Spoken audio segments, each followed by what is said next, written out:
Hi hi. Kaveri అని introduce చేయాలా, పావని అని ఇంట్రడ్యూస్ చేయాలా? రెండు. సినిమాలో కావేరి, బయట పావని. ఓకే. అసలు ఈ పుష్ప 2లో మీకు ఆఫర్ ఎలా వచ్చింది? నేను ఆల్రెడీ ఇంతకుముందు కొన్ని సినిమాలు సిరీస్ చేయటం వల్ల ఆ టీమ్స్ ద్వారా ఆడిషన్కి పిలిపించి అలా వచ్చింది. దీనికోసం మీరు ఏమేమి సాక్రిఫైస్ చేశారు ఈ రోల్ కోసం? అంటే చాలా మెయిన్ రోల్ కదా, ఈ రోల్ కోసం ఏమైనా సాక్రిఫైసెస్ చేశారు? ఒక సంవత్సరం మొత్తం ఈ ప్రాజెక్ట్ మీదనే వర్క్ చేశాను. ఇంకేమైనా ఆఫర్స్ వదులుకున్నారా దీనికోసం? కొన్ని వదులుకోవాల్సి వస్తుంది, ఈ డేట్స్ వల్ల ఇబ్బంది అవుతుంది. సో ఈ మొత్తం 2024 మొత్తం నేను షూటింగ్ స్కెడ్యూల్స్ అన్నీ పుష్పకే ఇచ్చాను. ఇది అయితే పర్సనల్గా ఉంటుంది. ఓకే. అంటే ఇప్పుడు కావేరిగా మీరు చాలా మందికి క్రష్గా మారిపోయారు. మీకు ఎవరైనా క్రష్ ఉన్నారా ఇండస్ట్రీలో కానీ బయట? అందాక అయితే ఎవరు లేరు. సినిమా చూస్తే నార్మల్ గా హీరోస్ మీద ఎలా క్రష్ ఉంటుంది, జనరల్ గా ఉండే అమ్మాయిలకి అలానే ఉంటుంది. నాకు కూడా స్పెసిఫిక్ గా ఎవరు లేరు. మీకు ఎవరు ఇష్టం? క్రష్ ఎవరు లేరు ఇండస్ట్రీలో? ఇండస్ట్రీలో స్పెసిఫిక్ గా ఒక్కలని లేరు. ఒక్కొక్క సినిమా బట్టి ఒక్కొక్క క్రష్. నెక్స్ట్ ఇంకా ఏమైనా ప్రాజెక్ట్స్ ఉన్నాయా రెడీగా? ఉన్నాయండి. నేను ఆల్రెడీ నెక్స్ట్ చేస్తున్న ప్రాజెక్ట్స్ అన్ని పనుల్లో ఉన్నాయి. ఈ సంవత్సరం ఒక 2-3 రిలీజులు ఖచ్చితంగా ఉంటాయి. పావని కర్ణం మా ఊరంటే ఎవరు నమ్మడం లేదు. ఇది మా ఊరు, మా సిస్టర్ కూడా.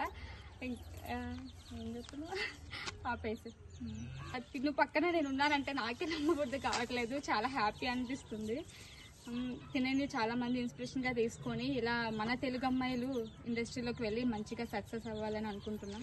మీరు ఏమైనా మన తెలుగు అమ్మాయిలకి ఏమైనా చెప్పాలనుకుంటున్నారా? ఎలా సక్సెస్ అవ్వడానికి? తెలుగు అమ్మాయిలు జనరల్గా ఎవరైనా అమ్మాయిలు అయినా కూడా ఏ కెరీర్ అనుకుంటే ఆ కెరీర్ మీద కష్టపడి వర్క్ చేస్తే అందరూ సక్సెస్ఫుల్గా ఉంటారని, వాళ్ళ కెరియర్ని లైట్ తీసుకోవద్దని చెప్పి నేను చెప్తా అంతే.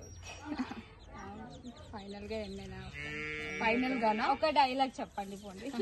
అదే అందరూ మీ నుంచి కోరుకునేదిగా మీ చిన్నయ్య డైలాగ్. వాడు కాళ్ళ మీద కాలు వేసుకుని కూర్చున్నారు చూడు, ఆయనే మా చిన్న. Thank you so much. Thank you.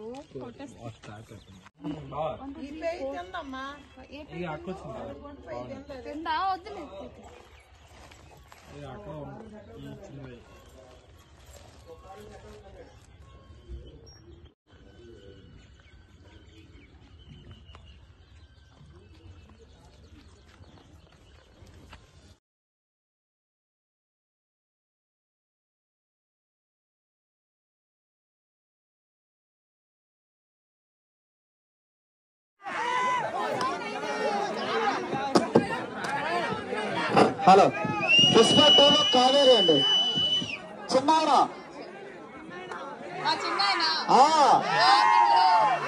Silent ఉండరు, ప్రేక్షకులు సైలెంట్ ఉండరు, సైలెంట్ గా.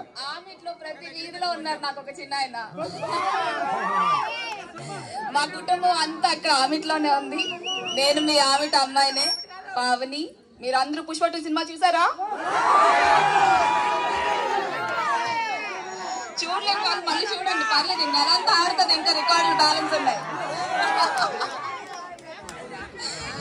థియేటర్కి వెళ్ళి చూడండి. ఇంకెవరైనా చూడకపోతే 15 నుంచి ఇంకొక 20 నిమిషాలు సీన్స్ యాడ్ అవుతున్నాయి. ఏంటి ఆవిడ అమ్మాయి అనుకుంటే ఎక్కడే అనుకున్నారా? ఇంటర్నేషనల్. కానీ డైలాగా కుదుండదా చాలా నెత్తికెక్కున్నా ఆమె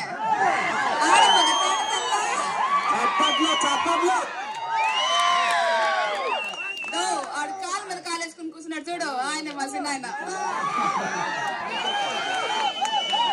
థ్యాంక్ యూ సో మచ్. నేనేదో నేను వెళ్ళి నా పని నేను చేసుకున్నాను, కానీ నేను చేసిన పనికి ఇంత మంచి పేరు వచ్చింది. అలానే రికార్డులు కూడా బాగా పేరుతున్నాయి. కానీ ఇప్పుడు మన పండక్కి మన ఊరు వచ్చిన తర్వాత అందరూ మన ఊరు అమ్మాయి అని ఎంత ఆనందపడుతున్నారో వాళ్ళు చూసి నాకు ఇంకా ఇంకా చాలా సంతోషంగా ఉంది. నేను చేసిన పని వల్ల ఇంతమంది గొప్పగా ఫీల్ అవుతున్నారు అంటే నాకు చాలా సంతోషంగా ఉంది. ఇంకా ముందు ముందు మంచి మంచి సినిమాలు చేసి మంచి మంచి పేరు తీసుకొద్దామని, నేను మీ ఆవిడ అమ్మాయిగానే గుర్తుంటానని, ప్రతి సంక్రాంతికి వచ్చి మీ అందరితో ఇలా సంబరాల్లో పార్టిసిపేట్ చేయాలని కోరుకుంటున్నాను. Thank you so much.